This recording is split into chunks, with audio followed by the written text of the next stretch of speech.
Good afternoon, ladies and gentlemen, and welcome to Ballet Austin, the Austin Venture Studio Theater, and this afternoon's production of Studio Spotlight, featuring excerpts from the upcoming production of The Sleeping Beauty. We ask that you take this time to silence all cell phones or any other noise-making devices. We would also like to remind you that flash photography or recording of any kind is strictly prohibited. Now please help me welcome to the stage the Executive Director of Ballet Austin, Cookie Louise.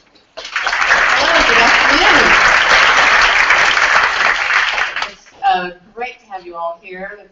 I think we've got a lot of new faces in the audience today. We've got some folks from McNeil High School in Round Rock, Independent School District. How are you? Yay! It's great to have you all here. We have Langland High School from Hayes. How are you all? All right, fantastic. We've got some folks from Grace Academy. How are you? And then the Mariposa Montessori School. Ah, little hands, right?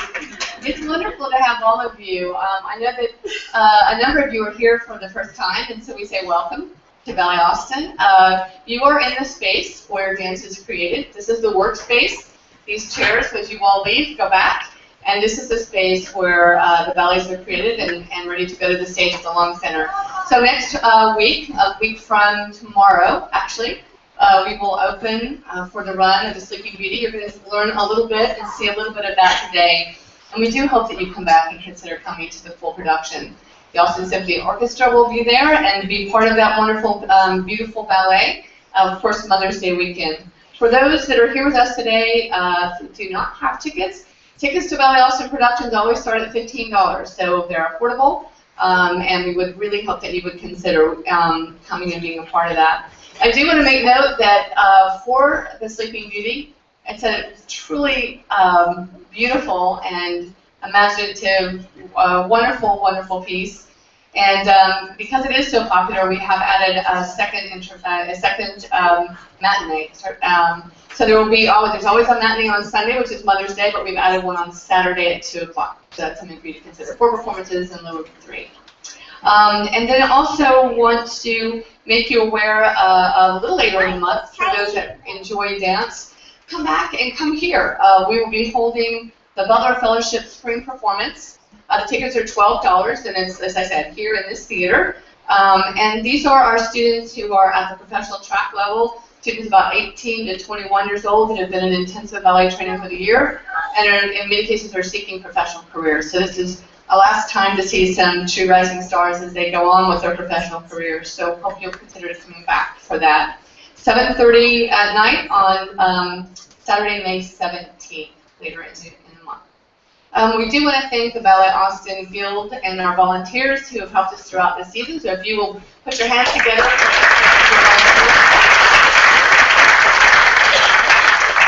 And beyond that, we're just so happy to have you in the building. If you have a chance in your schedules or your teachers will allow, please do walk around and see all there are 8 studios in this building. The building is made largely of glass, so you can see into all the studios.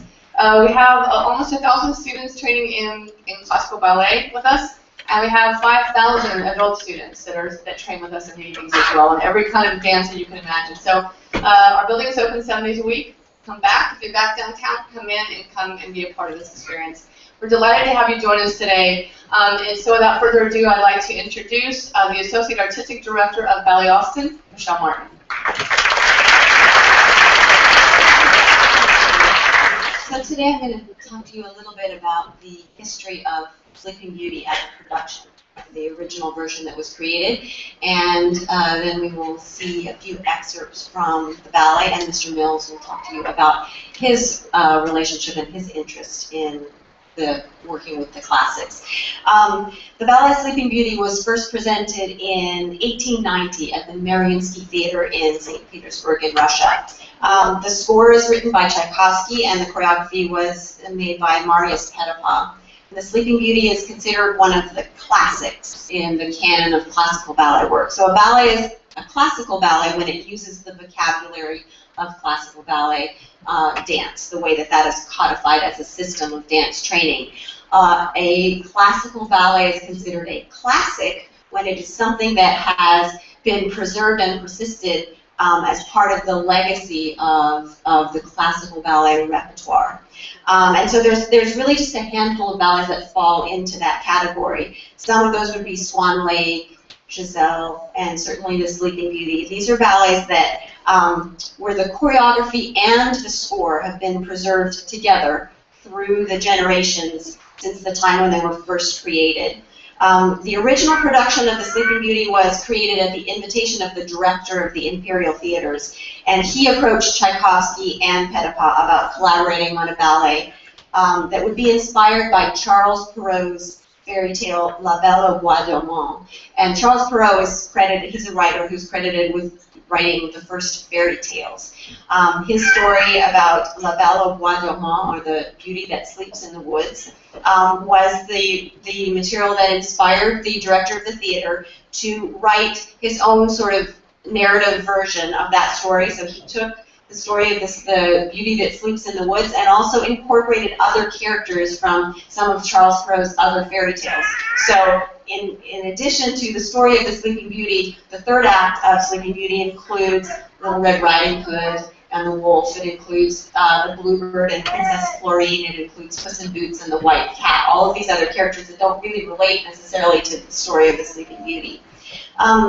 Because for so many generations we have associated Tchaikovsky's music with dance, it was interesting for me to realize that he has actually only written 3 scores that were specifically commissioned for ballet: Swan Lake, The Sleeping Beauty, and The Nutcracker. But many, many choreographers have used his other scores and his other compositions over the years to make original works of their own. So as they began this collaboration, as was Petipa's usual approach, Petipa and Tchaikovsky worked very, very closely together. And so using this libretto, or this story that was given to them, Petipa actually kind of drove the structure of how the story would be told, the way in which the story would unfold. So it was Petipa that would decide how many sections there would be, how each of the characters would be introduced. He would often give instructions to Tchaikovsky about how he wanted the melodies to sound, how he envisioned the movement for each of the characters, and then it was Tchaikovsky's job to make melodies and established meter and tempos that would match what Petipa had in mind. So I would imagine that this could probably have been a little bit of a tedious and a frustrating process, but as you can tell, now when we look back at Swan Lake and the Sleeping Beauty and the Nutcracker, these are such beloved and established parts of the classical ballet repertoire, and I think much of that must have to do with the fact that they did work so closely together. These are a seamless blending of music and story and movement that's very rare and very, very special. The final version that they created was a massive production. It was 4 hours long, 3 hours of dancing with 3 intermissions, so a prologue and 3 acts. And so even though the ballet and the score that we use now and the steps are danced in a way that goes back to the original versions, it is almost never performed in its entire length. The version that we do is about 2 hours of dancing, so about 2.5 hours with the intermissions. So now I'm going to read you just a little bit about the storyline of the first 2 sections, and then we're going to see our first excerpts. So the prologue of the ballet begins with the introduction of the baby Princess Aurora, and there's a party being held in her honor for her christening. And during the christening, several fairies are invited to the ceremony to bestow their gifts on the baby princess. Each fairy represents a different virtue, such as beauty or courage or sweetness or musical ability. The lilac fairy arrives, but before she can bestow her gift, the palace grows dark and the evil fairy Carabosse arrives, and she is infuriated because she was not invited to participate in the celebration. And so instead of giving a gift to the Princess Aurora, Carabosse pronounces a curse, and her curse is that that Aurora will grow to be very beautiful, and then on her 16th birthday she will prick her finger and she will fall dead.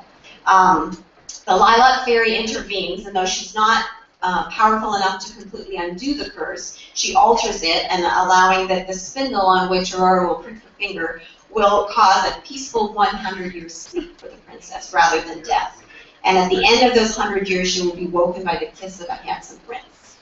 In the first act, so the next section of the ballet is Aurora's 16th birthday, and so there's a party to celebrate.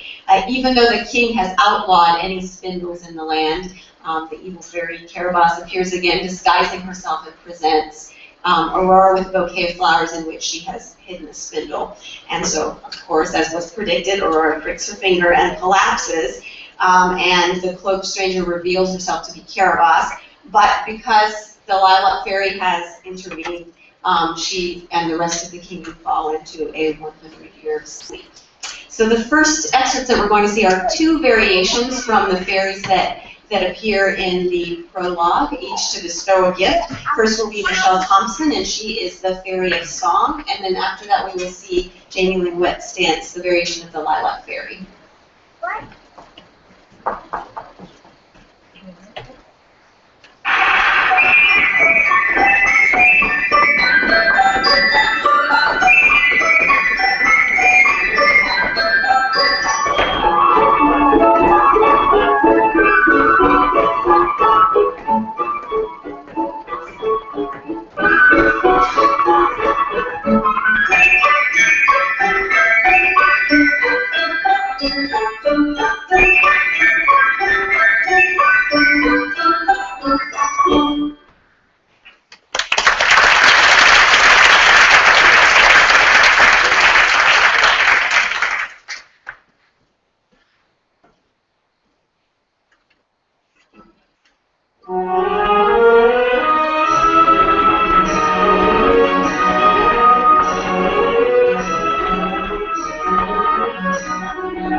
I want to tell you that the recording you are hearing is from a production we did earlier. It includes some applause. That is not to induce you to applaud. It is simply, when you edit a 4-hour ballet down to 2 hours, it takes a little bit of doing, and so we just used an existing recording that we had. This marks a milestone for Ballet Austin. We haven't performed the full-length version of Sleeping Beauty since 1998, and there are lots of reasons for that. One of them is it's a very daunting production. Sleeping Beauty is considered to be the pinnacle of Grand Russian classical ballet. And so we garnered our nerve, and we're excited to be able to present this to you. Ballet Austin is known primarily as being a contemporary ballet company, and so you might ask, why would a company such as ours be presenting this kind of work? And what I would say to you is that we feel it's part of our mission as a ballet company in America to be able to preserve these works. You know, history is important. Understanding where you come from helps to identify where you're going. You know, so we're not reinventing the wheel. It's really important for us. And also, the way we define classical ballet is different than the way people define classical ballet when this production was first created. I always think it would be interesting if you could have, and you know this is impossible, someone who could have seen the original production when it was created and to see a contemporary production of this ballet and look at the way they have changed. Predominantly, I mean, they're predominantly to do with technology. You know, the way lighting was originally done by gaslight. You know, when you went into a theater, it was not through LED lights. The theater spaces were much more intimate than the theater spaces we possess today. But primarily, it has to do with the training that we do today. The technical ability of the dancers is so much greater than it was in the late 1800s. In terms of whether Sleeping Beauty is a classical ballet or a contemporary ballet, I would say it's a classical ballet produced by contemporary artists. So one of the things that we think highlights this work and any narrative work, such as the Sleeping Beauty or the Nutcracker or Swan Lake, is the use of mime. You know, how do you tell a story with the body? And particularly through a classical art form that's very rigorous and very specific. And so the way Petipa did that, and other choreographers such as Petipa, was through the use of pantomime, right? Gestures which help progress the story. When ballet was first created, it was part of the upper class who participated, meaning that if you were of wealth, you would have a ballet master who would come to your home, who would teach you all the current dances, so that when you went to court, you knew what the latest dance was, and you knew how to do them. You know, so you looked very, very fanciful. And so when people would go to the theater, these ballet masters also taught them mime, so that when they were sitting in their seats, they could understand what was going on the stage. So, and many of these gestures are common gestures which you would understand.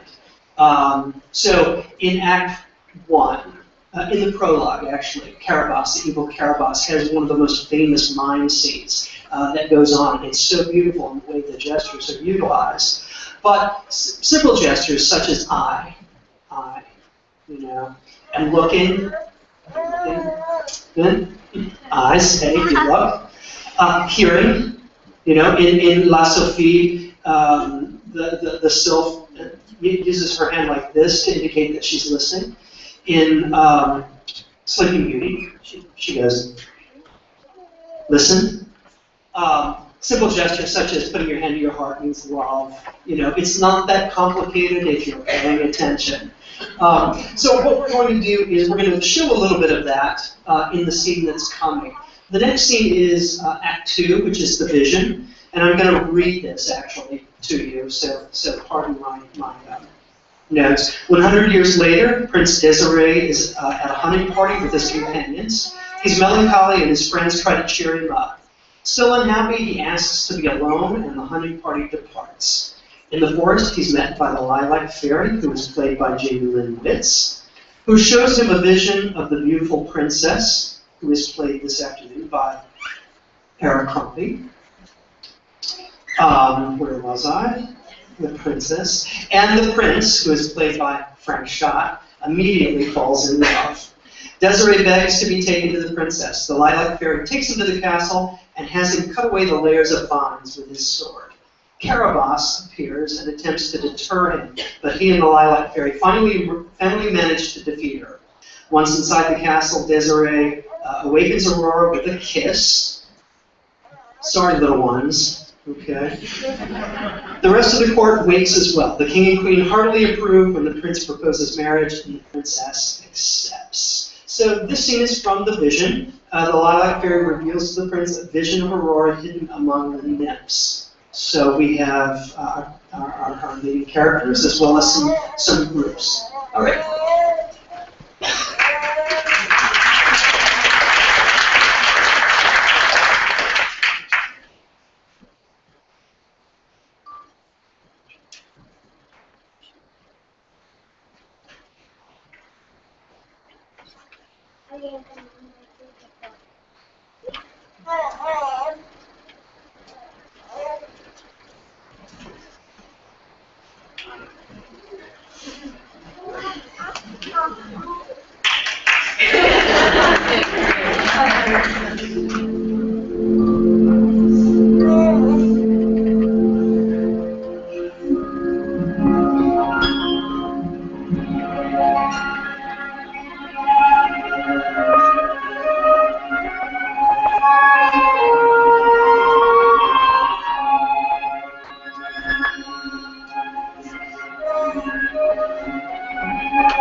Third act. So this is the royal wedding of Princess Aurora and Prince Desiree. The guests include the fairy tale characters Puss in Boots and the White Cat, Princess Florine and the Bluebird, Little Red Riding Hood and the Wolf. Aurora and Desiree perform a grand pas de deux, and the entire ensemble dances a mazurka. The prince and the princess are married with the lilac fairy blessing their union. So for the final excerpt, we're going to see the adagio from the Bluebird and Princess Florine. And this afternoon we have Orrin Porterfield and Ian Bethany. She's getting her teeth wet. Sorry, I should have talked more slowly. And at the conclusion of this section, then Mr. Mills and a couple of the dancers will be available if anybody has any questions. If you have to leave, if it's the end of your lunch hour, you will have an opportunity to ask at that point. Are you fine? Sorry. All right, here we go.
Thank you all so much for being here. My name is Jason Brown. I'm the Education Director for Ballet Austin. That's the end of the lecture demonstration portion of Studio Spotlight. If you have somewhere else that you need to go right now, you're welcome to leave.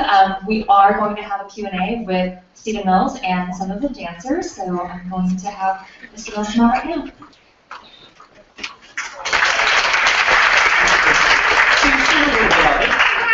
I wonder if you might have some questions for me, or for this mannequin, or for any of the answers.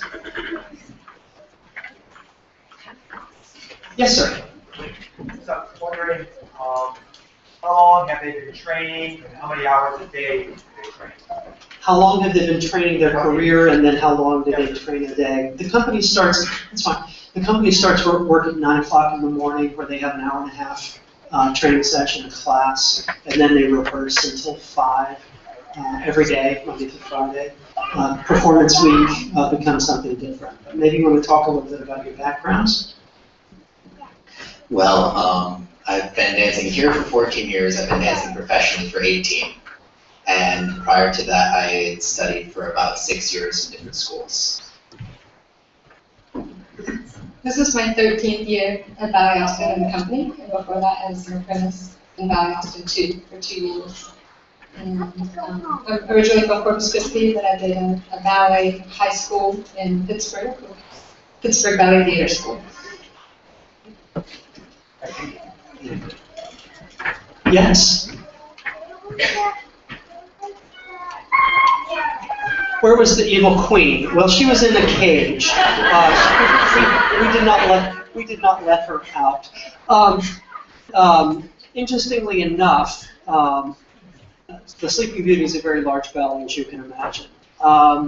And so we have different artists who are doing different roles. Our Michelle Martin, who is our associate director, is going to be playing the role of Carabosse, the evil queen. So you'll have to come see that. Yes, ma'am. What do you find the most difficult part about playing like Aurora? The most difficult part of playing Princess Aurora. Act 1. Act 1 has the most amount of dancing. I mean, the whole ballet is pretty difficult, but Act 1 is the most cardio, I guess. And then Act 2, we do the pas de deux that we just did, and then we have a really hard variation. And then Act 3, there's another grand pas. But I think the hardest thing for me about this ballet is that it's my first ballet where I've done a full length wearing a tutu for every act. So your technique feels very exposed, and you have to be very, very precise, which is difficult to maintain over 2 hours. Well, Sleeping Beauty is the only ballet in the pas de deux canon where the ballerina has three variations, or solos, 3 solos. She has a grand pas de deux, which includes this adagio you saw, a solo, and a coda. She has the vision. The vision is like an extended grand pas de deux. So there's a lot of dancing for the girl. Yes, ma'am. So do you double cast it, or? It is double cast. It is double cast in the principal roles. Yes, ma'am, and then I'll come here. How do you, I guess the question is, have you had a lot of dance injuries, like even ankles, and how do you prevent that for kids growing up? I'm going to talk about dance injuries. Mine are inconsequential now, so I'm going to let you talk about them. Well, personally, I have had an unfortunately large amount of dance injuries over the years. However, I think an important part of preventing them is by cross-training and exercising in different ways and being conscious of where your strengths and weaknesses are in your muscular structure so that you can be proactive about the things that you know give you problems so that you don't have those problems again in the future. I think the most important thing when you're growing up is to have really good training and good teachers to help guide you to the right way. Especially for girls with point shoes, getting the right fit point shoe is very important, and making sure that they're supportive enough. And strength, resistance training, Pilates, we do a lot of that. You had a question? I heard the PBS interviews with the ballerina, and she said during the performance, you all, the dancers, have conversations with one another while you're dancing. And she said you would not admit it in front of your artistic director. They're non-ballet conversations. They're like, what are you doing tonight? Shocked. Is that true? They do it through text now.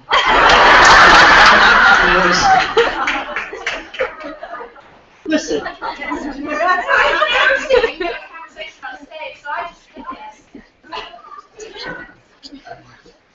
No. No, not at all. No, generally, I mean, for myself, generally any conversation that I'll have on stage is generally a problem-solving conversation, not, oh, what are you having for dinner tonight conversation. What are you doing after the show? No, I generally stick to what's happening presently. If I have to say anything, I don't generally talk a whole lot. Give me an example of a problem solving. Well, if there's something on the floor, if someone's lost an earring or something, I might, like whisper to my partner, like, let's go to the right because, to the right, to the left, say like, there's something right in front of you, watch out, or sorry, I really had you off your leg. My bad, There's one specific moment in this ballet in Rose Adagio, and we have 4 different partners, and it's a long series of music where we don't come down off of our leg. And all of it depends on how fast the guys are promenading us.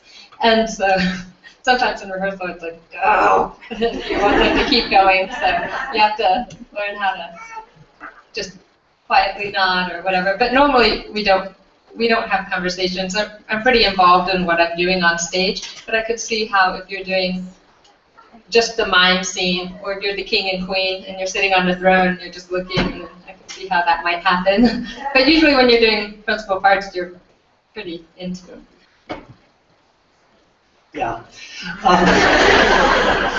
Yeah. Well, I mean, like I wasn't a dancer and I didn't talk on stage. But generally, like these relationships are very intimate when you get on stage, and you have and the symphony, the conductor might be playing a little slower, a little faster. You might have to cut, where you were doing 5 pirouettes before, you may have to cut it to 2, and there has to be a communication about that. Or the girl saying, "My shoe is broken. I might, not want to," you know what I mean. But if you're standing in front of 3,000 people in tights, you're not talking about dinner, people.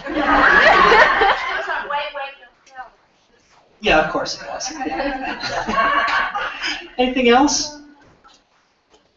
No? Oh, yes, sir. Production line is from the idea of the dream to presenting long or long center.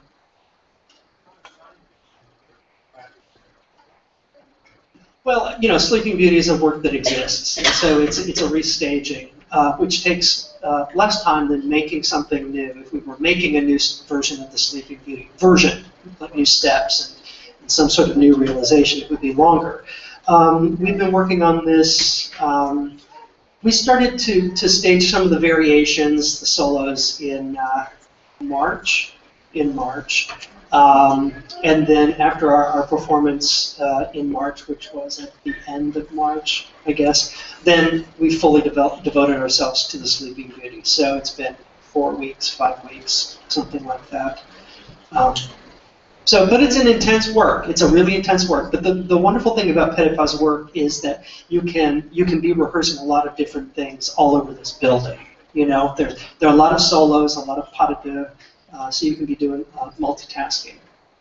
Did you have a question?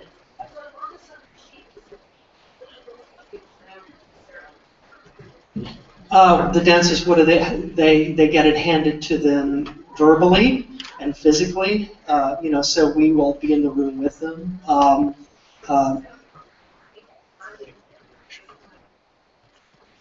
Well, ballet has always been a sort of handed down from one dancer to another dancer, and so the way it worked at the Mariinsky was that the first person to dance Princess Aurora sort of held that role until she didn't want to do it anymore, and then she handed it off to someone new, right? And so it's a verbal communication in that way.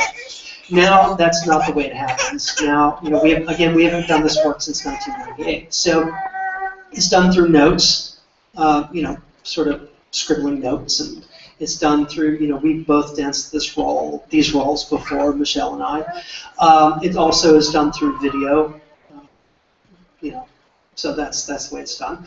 Dancers look a lot on YouTube. There are multiple versions of different variations, and they choose a version that suits them, and then we just go about rehearsing it. Technology. It's a wonderful thing. Okay. Well, one more, yes.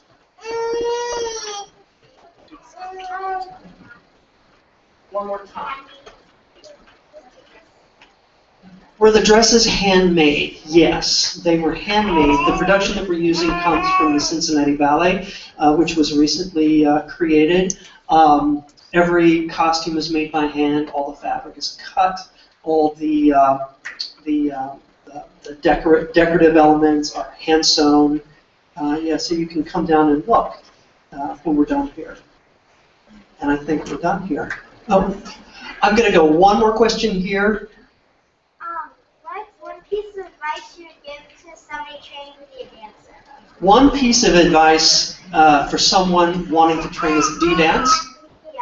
You do. Okay. I'm going to give this to Era. I have my own advice, but from girl to girl. If you really want to be a dancer, I think you should just keep trying and take as many classes as you can. Keep your mind as open as possible and observe as much as you can. Coming to see something like this, I didn't have this when I was growing up. So that's pretty amazing that you can come into where we are and see professionals this close, because normally at a theater you're so far away. And what I did as a kid is I just kept my eyes open and I watched as much as I could. Like I would be that girl with the face in the window, watching every rehearsal.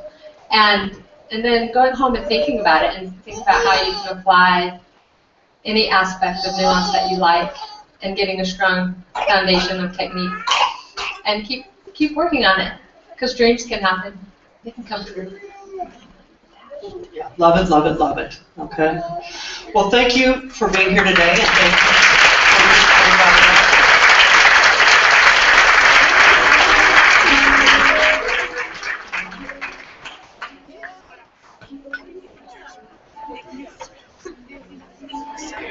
you for